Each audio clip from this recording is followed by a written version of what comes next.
everyone, and welcome back to another episode of Living Local Lombard. I'm your host, Aaron Carlson, and joining me today are Kim and Doug White.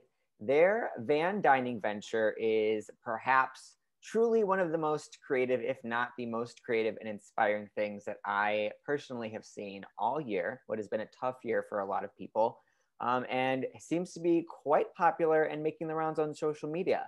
And they've really taken ownership over their passion for eating out at local restaurants and have overcome the hurdles of the COVID-19 induced shutdowns to literally and figuratively make a vehicle to bring the dining to them. So Kim and Doug, welcome, and thank you so much for talking about the van with me. Absolutely, it's a lot of fun. Thanks for having us. Yes, so first and foremost, tell everyone a little bit about who you are, your story. Do you live in Lombard? Did you grow up in here? How are you involved with the community? Whatever you want to share. Okay, well, I came to Lombard, I think it was in 1984. So I've been here for a while, and I just sunk my roots into this community. I really love it. I have done a lot of different things in my life. I also do animal programs. I worked at Brookfield Zoo for 19 years. Nice. A long time ago. I left there 13 years ago. But I also love history, and I've done some stuff with the Lombard Historical Society as well. Mm-hmm. Worked there for a while, but with COVID and everything, we're not able to do as many programs. But I've also stepped back a little bit. But Doug, then when we got married, what year did we get married? 94, I think. It's not that important. Around when I was born. It's because I still love him and like him. So that's the good thing. So he moved over here to Lombard as well. And I may do a little bit more talking with him because his voice is a little on the outs today. So then he had grown up in the Brookfield, LaGrange, Western Springs area. Okay. So he's a local boy, but I grew up in Iowa. I love this community, and part of my thing when I was at the Historical Society is I love Mayberry. We both love Mayberry. Mm-hmm. And we just wanted our community to be more like that. And so when I was at the Historical Society, I started the picnics at the Peck on Thursday nights, and I started the concerts in the gazebo on Tuesdays and stuff, because it was just these kind of hometowny things, and I loved it. But part of our relationship has revolved around food. From the very beginning, it was like he would tell me about these restaurants, and Doug, when he's able to talk, has a very romantic way of talking about food. He was when he was talking to me even a little bit about his coffee and pastry. I was like feeling a little bit of emotion. Exactly. And so like the first big weekend that we were dating, he was always telling me about this Persian restaurant called Raises, but it was the one that was up. Oh, I've been there. Well, this is the one that was up in Andersonville, the first one. I used to live there. Yes. And he talked about this restaurant with so much romance. I'm like, dude, you gotta take me there. And so because of that restaurant, they ended up catering our wedding. Oh, and then every time in our community that a restaurant opens up, we want to go to it. We want the first day. We try and go the first day. First day. We're cheerleaders. Yes. And we just really want everyone to succeed. And with everything that's going on, especially when you have places like the Egg House that open up during this thing, it's like, God love them. How are they going to do this and get that word out? And Doug had worked for a while in the industry. He was a bartender at our friend's Palmer Place over in LaGrange. He was there for a while. And so he really, you feel strongly about the people that are in the industry and what I think it's hard enough to make it when the economy's good and business is good. Yeah. Let alone a government mandate that you can't have anybody in your restaurant. And so there's a lot of servers and bartenders that are hurting out there. And we're just, yeah, that was crazy. Yeah. Just crazy, you know, and if we can just help support and get the word out about the restaurant itself, if they can help keep it afloat through this, so that when it's over, they can hire all their servers back. Yeah. You know, but if we just say, well, servers aren't, we still have to keep the restaurant afloat. Yeah. It's good that you highlight that, because people underestimate, especially now with how many like large companies there are, how, you know, consolidated the restaurant industry is becoming. It's easy to lose sight of, I would call local businesses and restaurants like their own form of grassroots. It is the individual community members going there, you know, and being the ones that are the regulars, and from there creating word of mouth, spreading word about the food or the community or the special drinks, you know, whatever it may be, that really keeps these types of businesses afloat. And you know, Doug, like you mentioned, this year more than ever, perhaps in modern history, to be trying to survive, let alone in normal times, operating a restaurant or a bar is pretty tough. And, you know, doing your part to provide some type of a lifeline to them through what you're doing, I think is really special.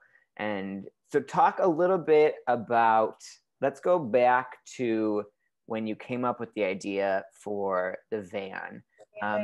And talk a little bit about what the van is. Maybe people haven't seen it yet. I think everybody by this time should have. If you have not seen the van or one of their amazing posts about their meals, you will.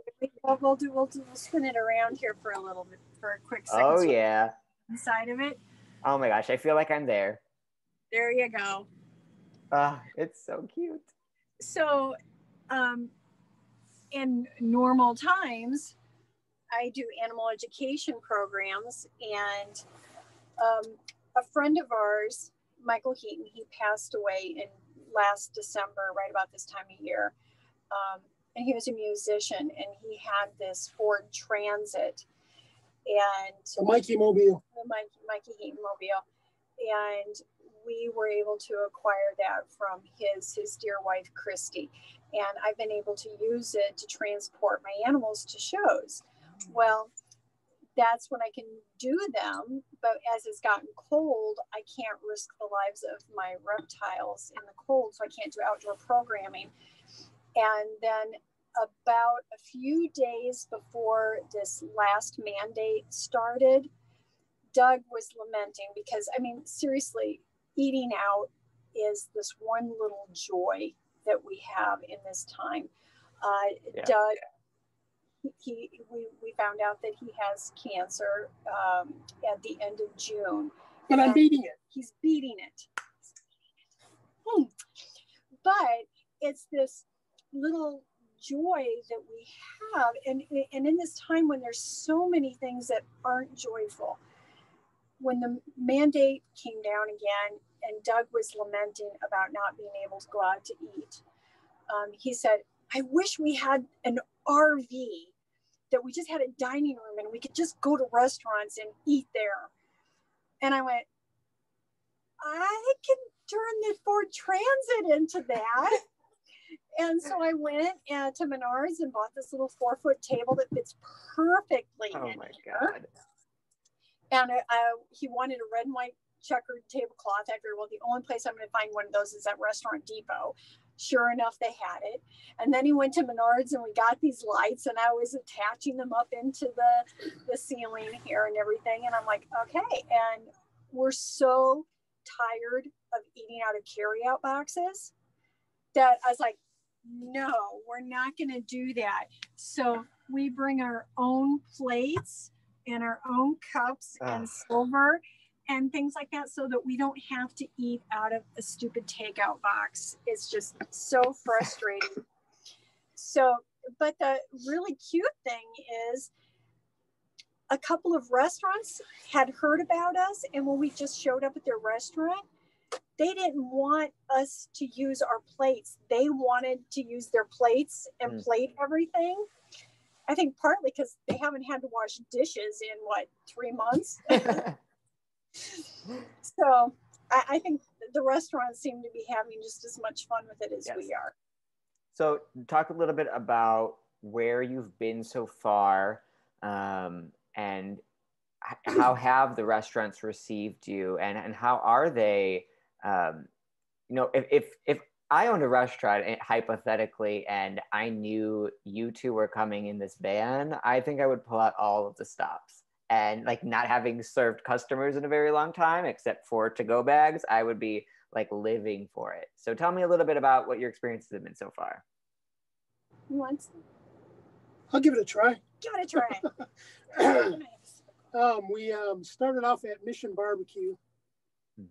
Even though it's a big chain, it's here in Lombard, but I've always admired their mission of patriotism and firefighters and things like that.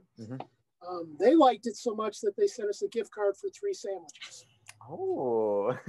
We don't ask for any discount. We pay for everything. We over tip because it's more important, that they make the money than we promote this. Yes. Our friends over here at Babcock's, we've been there.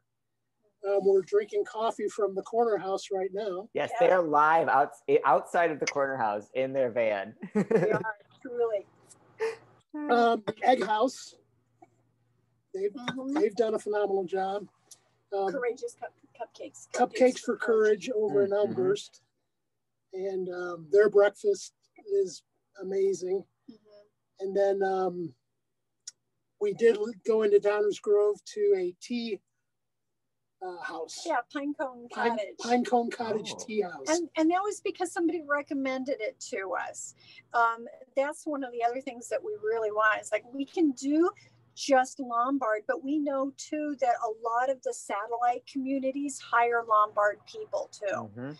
And so we don't mind going outside of Lombard a little bit to investigate that. So we really would love to have recommendations if you have a favorite restaurant. Matter of fact, you should give us our next one. Oh God. Yeah. That would be awesome. I will. I'll think about it. Think about it. Tell us where to go next. Lily's Cafe for breakfast. Fantastic breakfast. We love that. Yeah. And they were so excited. Oh, and then the big one was Rosemary and Jeans. Kim calls there and says, we're going to come over. And the girl answered the phone. I'm such a fangirl. Yes. Literally, your post about Rosemary and Jeans was like, that was the moment I was like, okay, I have to reach out. Maybe they will have time to talk with me. So I was like, She was so excited. And Kim said, we're going to bring our plates. And she's like, no, we're going to plate everything. oh my God. Come to the back, open the doors, and we'll serve you. And sure enough, they even brought me a sangria. Oh. She was driving. But yeah, they were so excited to have us. The owner came out and he was like thanking us up and down for coming. And we're like, no, thank you for having decent food. Yeah. We're just, taking what you got. And that's part of the thing too, is that we're eating at places that we love and we want them to stick around. Yeah. So that's why if you have a place that you love, let us know and we'll help them stick around. Yeah. I have homework to do. Well, and it's fun because Doug is also a professional photographer, so he takes great food pictures. Oh, yes. And seriously, Doug, do you take the pictures that you guys have been posting? Yeah. I smell like a nice coffee table book coming. Well, and that's so funny as people keep saying, oh, you should have a YouTube channel. You should. It's a lot of work to do all of this stuff. Oh, yeah. And the editing and everything. So yes. We're taking it a little slower, maybe. I mean, we've only been doing this, well, when did the mandate go into effect? Was that in October? I don't remember. Yeah, around there. Something like that. It all blurs together. It's a blur, yeah. I think that's what makes you both special in my eyes, is that you truly are not doing this for clout or like views or prestige or whatever a lot of people might do something this for. You are doing it for the restaurants because you want them to stick around, like you said.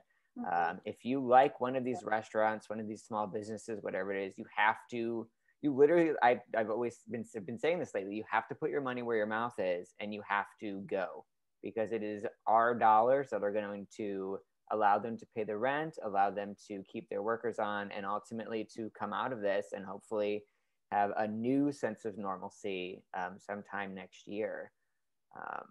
The cool part is we've got some friends who are now sponsoring our dinners. Yeah, that's kind of cute. Because we're out of work, and we can't afford. We're dipping deep into savings to do stuff, and so yeah, and all of a sudden, people reach out. Hey, I want to sponsor your next dinner. That's really cute and sweet. I absolutely, loved that. It was that it meant something to other people. And well, it is a testament to, like, when I say it is inspiring, it's not just a line that I'm saying. It really is, like, when I see your posts, and even like now when I'm talking to you both, I really feel like we're basically strangers to each other. I mean, maybe we've crossed paths in Lombard before, but I feel you have a very warm sense of family and compassion and locality. And I think a lot of people right now are yearning for that, especially as we are all shut in and we've been cut off from so many of our relationships. Seeing a really strong bond that you guys have, and how you're going out and, grassroots in a sense, helping to spread that is really inspiring. It's just a way to reconnect with the community when we've been so isolated and cut off from it, to be able to have that tangible, we're here, we're doing this. Well, and I think what motivates me from what you are doing is that, we're almost a year into this, and we cannot underestimate how tough and stressful and even traumatizing for a lot of people this year has been, and add a really, really divisive election on top of that. People are exhausted emotionally, physically, and really just feel beaten down, and a lot of people have given into that feeling and say, we're at the whims of other people's decisions, we're at the whims of the virus, and we if I have to live like this for another year and only be inside and be really sad, so be it. But to see what such a small, what you're doing isn't small, but it's a simple thing, but it really kind of breaks that glass that a lot of people are standing in front of right now, if that makes sense. And hopefully will inspire some people to do, maybe the same or similar things, and go, there are ways that we can work around this and that we can still enjoy each other's company. We do have a friend over in Westchester that found kind of trays for your lap, sort of like a TV tray that fits in her car. And she and her mom have been going out and doing the same thing. Yeah, so everybody is not going to have a transit. We still have headroom here, and we're sitting on like little folding chairs. So, but there's other ways to be able to do it. And that's one of the things too. So this is inspiring other people to, like, oh, I never thought about actually parking in their lot and eating their dinner. Yeah. Because so many times food loses something in translation when it goes across town. Mm-hmm. And so if you can eat it right there and it's fresh and it's hot, you go, oh yeah, they have really good food. Kim and I have a saying, a meal is either just feed your body, McDonald's Egg McMuffin can feed your body. Yeah. But if you have a meal that's spiritus, it feeds the soul as well. Yeah. And you're going to miss that connection unless you're with the people who made it. Yeah. So we were sitting at Babcock's, and all of a sudden Steve from Babcock's throws open the back doors while we're eating. How's your meal? Perfect. Yes. It's that connection. It's that connection, yeah. And another fun thing that I've been noticing too is in the thread of comments that follows, a lot of times you'll have someone going, oh, I had that last week. It's awesome. Oh, I can't wait to try this. It brings that restaurant back up front in their person's mind. Yeah. So that they're more likely to go, oh, that's right. They're still there. They're still there. And I can go and have a meal there, because sometimes, you know, that out of sight, out of mind, if you haven't been out and doing stuff, you kind of forget about it. You start living this life in a certain way. And we have been sort of strategic in picking places that has a track record for being able to provide carry-out meals. And every place we've gone to has done a great job of figuring out how to get a hot meal to your house. And they're doing it. So what are your plans going forward? You know, the holiday season and then beyond that, do you have like a long list of places you're going? Are you kind of, you know, taking recommendations as they come? Well, the list isn't too terribly long. And sometimes it's just kind of, you know, how the conversation, what do you want for dinner? No, what do you want? No, I asked you first. I'm not picking tonight. I'm you not. pick. Okay. So you women. So you go through that, or you know, and then sometimes you have this like, oh, you know what I really want, And so feel that. Sometimes it's a spur of the moment thing, but I, you know, now that we're kind of getting into this a little bit more, we're kind of planning it out just like a day or two in advance, and maybe letting the restaurant know that we're coming, so that if they wanted to have that option to plate it, they could, you know, and sometimes we'll say, you know, what do you have that you really love at your restaurant that looks great on a plate, you know, something like that that's just more intriguing to the people that are, you know, watching this stuff. And it's kind of fun that way too. So we want the restaurants to show off a bit. And I guess in answer to your question, it depends where you send us. Oh my God. I know, I'm already pressure. Woo, button over here. No. What do you want for dinner? Oh, you know, whatever. I'm flexible. Whatever you want, really. It's fine. You choose. He's part of our family. I know. What do you want? I don't know. What do you want? You sound like an old married person already. Oh God. Gosh. Tell everyone where they can, you know, find you and follow your journey as you continue. Well, we're on Facebook, and it's Van Dining.